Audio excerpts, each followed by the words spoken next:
تسري كما الأنهار في جريان نادوا بتحرير العباد من الطغاة ودليلهم هذا الكتاب. Extremist murji. Irja, the religion the rulers love. Irja, the religion of the rulers. They love it. This murji'a reject head, al-Rayis, was talking about how people should be obedient to their rulers and not rebel against them, just like people were towards al-Hajjaj. Our Salaf were towards al-Hajjaj. Al-Hajjaj was oppressive, no doubt about it. But there's another side of al-Hajjaj you need to learn of, they don't tell you about. Because al-Hajjaj, I'm going to tell you this.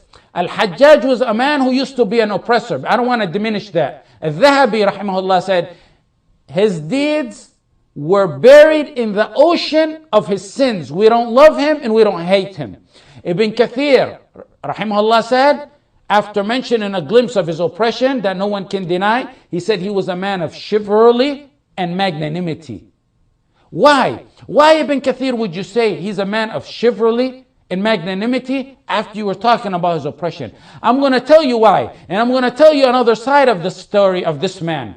When I tell you that, you'll know how debased, dishonored, and disgraced those rulers are over there in the Holy Land shrine today. Al-Hajjaj killed, but Al-Hajjaj at the same time, he was a man of magnanimity. Why, Ibn Kathir, would you say that? Al-Hajjaj killed what was estimated, and Allah knows best, approximately 120,000. He definitely killed Abdullah ibn Zubayr ibn Awam and Sa'id ibn Jubayr. Al-Hajjaj was so oppressive that he gave an oath one time that he would kill Ibn Mas'ud. Had Ibn Mas'ud not died before he reached him, he would have killed him. A Sahabi of the Prophet Muhammad sallallahu alaihi wasallam. This tyrant killed and oppressed. He had a dark history, but did you know that he used to run away from harming a woman? Ghazala was a woman who used to challenge and dare him and disrespect him. He killed people who never even disrespected him. He killed people who never did nothing to him. One time after a battle, Ghazala was among the Khawarij, and she killed some of his soldiers. And then she told Al-Hajjaj, come on, me and you are going to go at it. The man who was like he was untouchable, people who he had a slight assumption that they may have said something about him, he would have killed him. He walked away from this woman. He ran away from this woman. That's why Umran ibn Qahtan, a famous poet, used to mock Al-Hajjaj with that stance that he took. He said in his famous poem, أَسَدٌ عَلَيَّ وَفِي الْحُرُوبِ نَعَامَةٌ فَتْخَاءَ تَنْفِرُ مِنْ صَفِيرِ الصَّافِرِينَ. A lion on us and an ostrich in the wars, an ostrich that runs from the whistle when someone whistles. That was because he walked away from a big battle. But then he says, هَلَّا بَرَسْتَ إِلَى غَزَالَةَ فِي الْوَغَى بَلْ كَانَ قَلْبُكَ فِي جَنَاحَيْ طَائِرِ. Why don't you stand up to Ghazala? Why don't you stand up to that woman Ghazala? Did you have the heart of a bird when she dared you? Like a bird. When you get close to a bird, the bird flies away. Why did you fly and run away from that woman? Al-Hajjaj was an oppressor. He killed and oppressed at a slight accusation, sometimes with no accusation. But women were a red zone. You don't mess with them. He would kill and oppress men. Women are our honor. You don't mess with them. In 440, Al-Bayruni, who died 440 years after the Hijrah of the Prophet Muhammad sallallahu alaihi wasallam, in his book Al-Jamahir fi Ma'rifat Al-Jawahir, and also Yaqut Al-Hamawi in his book Mu'jam Al-Buldan, when he talks under the town of Wasit, they mention Al-Hajjaj in another story that happened in Hajjaj to show you how he was towards women. Abdul Wahhab Al-Thaqafi, when they used to mention Al-Hajjaj in negative matters, his oppression and what he did, he used to get mad and tell him, be quiet. He used to tell him Al-Hajjaj was a man when a woman in India was taken as a concubine, a Muslim woman. Al-Hajjaj was in Baghdad in Iraq. When a woman was taken as a concubine in India, Al-Hajjaj set forth. He heard that the woman called Al-Hajjaj, oh Hajjaj, rescue me. Hajjaj said, Labbayki ukhtahu labbayki. I'm at your command, sister, I'm at your command. Al-Hajjaj exerted all his effort and spent 7 million dirham to reach India and rescue this woman. What happened? What happened that now we live in such shame?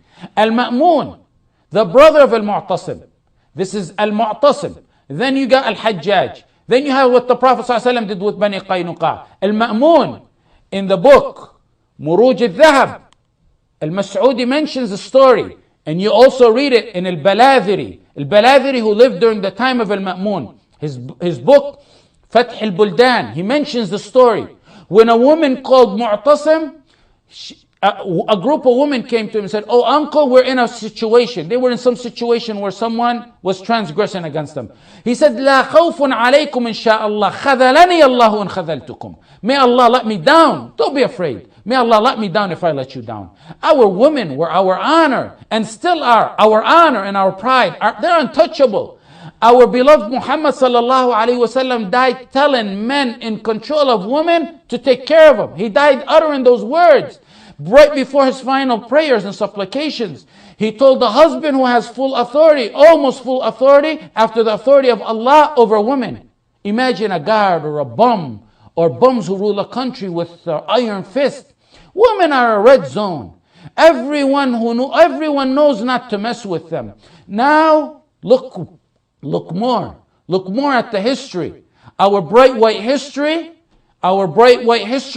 taught us our women are inviolable. You gotta know that. You gotta understand that. Our sisters were calling wa mu'tasimah in Buraida. When this matter went on and the buses came in and the vicious guards took out their batons and clubs and they sealed off the area, our sisters were calling similar to that which called wa mu'tasimah. Our sisters were shouting on Twitter. Back over there, it took a messenger to say it. Now they said it on Twitter. I'm going to give it as an example, not just to target this man. The man with the da'iyah with the most followers, 4 million followers. Till today, he hasn't said a clear word of support to these women. The women are calling, "Oh men, oh dua, oh Muslims, all over the world, oh Muslims in our country." The number one da'iyah with the most followers, 4 million followers, and I'm not targeting him. The second one after him isn't any better than he is. The flip-flopper with 4 million followers is tweeting at that same moment about a 14,000 riyal bill he had to pay. لقد أسمعت لو ناديت حيا ولكن لا حياة لمن. Alhamdulillah, we have Twitter. ولكن لا حياة لمن تنادي ولو أن نارا نفخت بها أضاءت ولكن أنت تنفخ في روادي. Sisters, if you blow to make a fire expand, you blow good. That's good, the fire will expand. But you're blowing in ashes. Save your breath. It is those who are claiming guardianship of Islam that are doing this.